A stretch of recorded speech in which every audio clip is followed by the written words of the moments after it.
تارا کی کیا صورت ہو، لوگوں نے مختلف مقداریں تجویز کی۔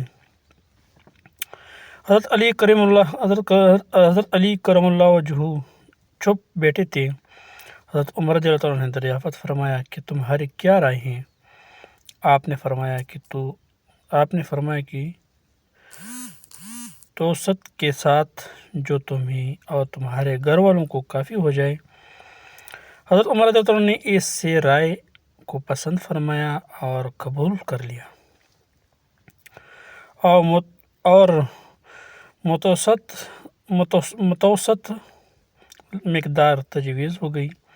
اس کے بعد ایک مرتبہ ایک مجلس میں، جس میں خود حضرت علی رضی اللہ عنہ بھی تھے اور حضرت عثمان رضی اللہ عنہ، حضرت زبیر رضی اللہ عنہ اور حضرت طلحہ رضی اللہ عنہ شریک تھے، یہ ذکر آیا کہ